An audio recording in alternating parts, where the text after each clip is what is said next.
That's a polytunnel full of tomato. Let's go have a look.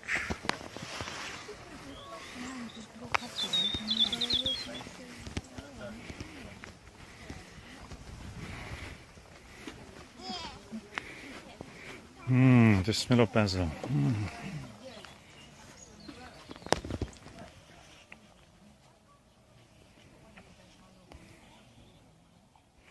I think the polytunnel is just a little bit bigger than ours. Probably 1.5 meters. And most of the tomatoes are harvested. I see one single large black Russian one. And those ones are the ones that we saw in the Italy. I have a video about it.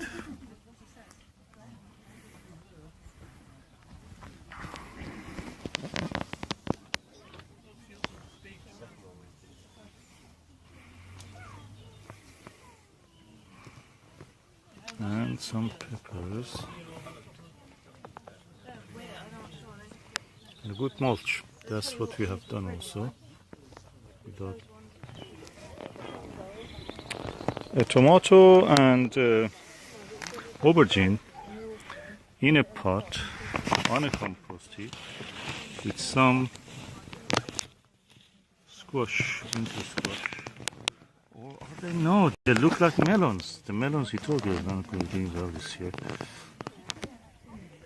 In every space is just aubergine.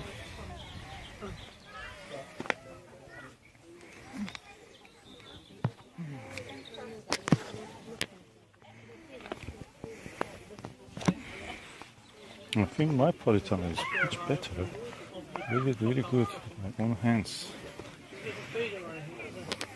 And basil. And some other. Oh! Bell pepper. It's really prolific.